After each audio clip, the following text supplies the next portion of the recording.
behind the front line with a rifle and a hard hat. That's the only level that they're able to excel in. I can't knock that man for that. I just got to be king enough to know when the pawn is where the pawn square is on the board, just like I know where the knight square is and the rook square too. You got to know how to implement everybody for their own skills and characteristics, bro. And within this society, when especially it comes to black and brown people, I look at it like this too, and I know I'll be jumping all over the place, but trust me, this shit gonna all make sense. I'm gonna weave it together. I'll be tripping off how these motherfuckers now be on our Latino brothers and the Haitians and all the people that's immigrating, trying to leave from the atrocities and whatnot. It wouldn't be no motherfucking America if it wasn't for the labor and the fucking sacrifices of immigrants. Mm-hmm. So how now is this society going to be so against and with all this propaganda about the negative aspects of the very type of individuals that built this nation that y'all claiming y'all want to make great again? Mm-hmm. Come on, bro. It don't make no sense. But again, let me weave it back to what we was talking about. This call and your telephone number will be monitored and recorded. The flag salute and the indoctrination with the kids. Bro, they don't want us, like I was saying, the characteristics that were already in me, bro. They don't want us to tap into those godly and those king and queen characteristics. No, they want us to be indoctrinated laborers that they can get the greater percentage of all the benefits of what we laboring for, like they've been doing in America. The wealth in this country is owned by a small percentage of the population, bro. Mm-hmm. But look how many motherfuckers labor. Nigga, I knew when I was a young nigga I wasn't going to get no job. Why? The evidence was clear based on my observation. Damn, my mama been working 40 years, blood. We still living in Section 8, G. Mm-hmm. Nigga, I ain't never had a pair of Jordans, nigga. Never.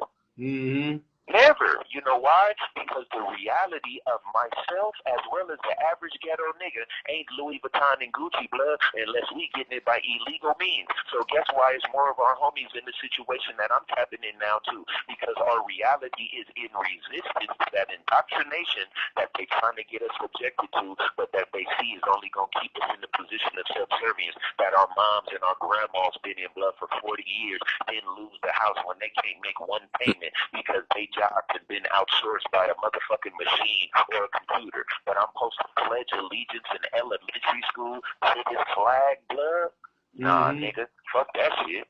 Fuck that shit. Because if it was, why I gotta pledge allegiance? I don't even know what these words mean in elementary school, blood. I wouldn't let my little daughter say that shit, G. Well, they don't do it no more. Because she don't know what it means. They don't. Oh, I don't think they do it anymore. That's what. I think that's what they mean when they say they took God out of the schools.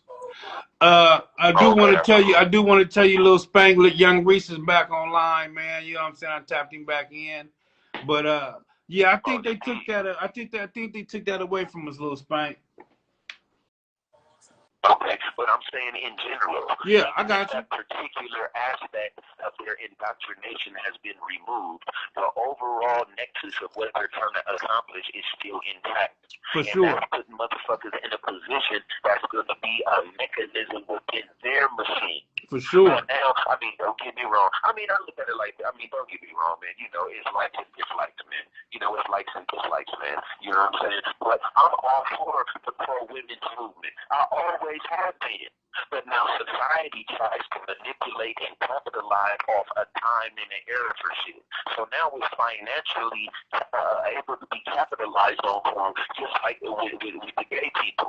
Now, I know, again, I got to respect the platform, so I'm going to pick my language accordingly, because I don't want to take away from your platform, my brother. We want to enhance these things, so I got to be conscious of my vernacular. With our gay people, now they become a viable community to where now they're voters. They can swing shit. So now it ain't about dehumanizing them and making them feel less than. Now we have to take into consideration their voter registration power. We need to use propaganda like, come on, bro. Now it's not about the reality of the society. America is the fakest nation, bro, because it depends on the price, which way they gonna go. It ain't no morals or none of that, G. And that's a fact. It's all about what they can gain from it.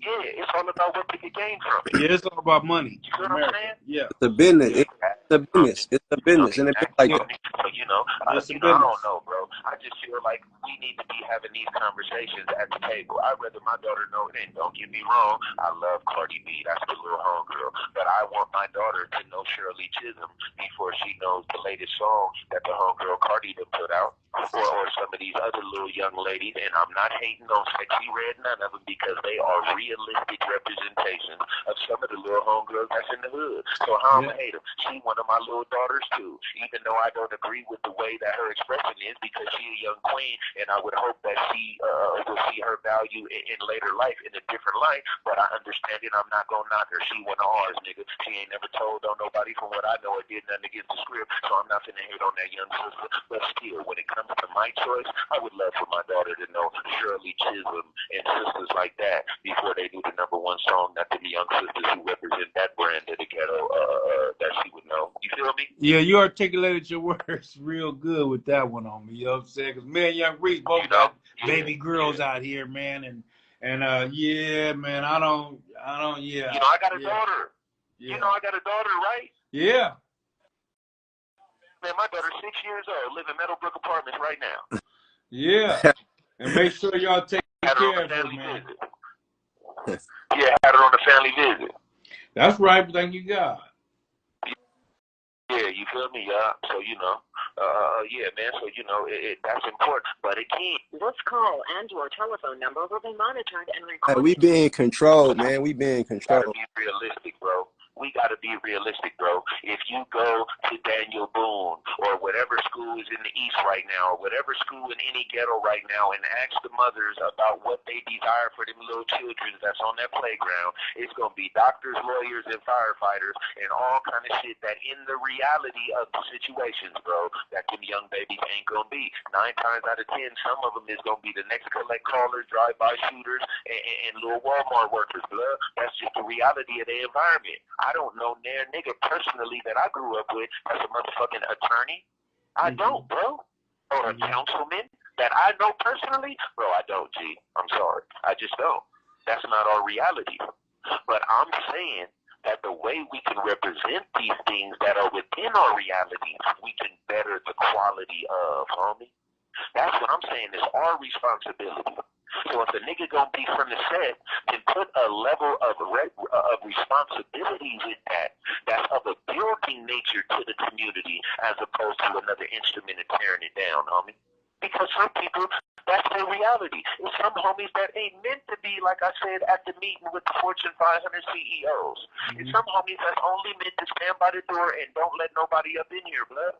It's some homies that's their reality. Yeah. But we have to make sure that we utilize those homies, not in a manipulative, destructive way, but in a way that's of a building nature for the collective. Like we have a saying, and this ain't nothing I can't say, ain't nobody bigger than the bee. So what that lets you know right there is the same thing I'm saying in the civilian mind frame. Within this blood shit, ain't no one nigga bigger than the collective interest. So if you in the way, guess what? We gonna remove you before you destroy the greater body, because it's bigger than you. It ain't just about you. It's the same way within the community, bro. But we have to start to be able to adapt these same things that we speak from a criminal mind.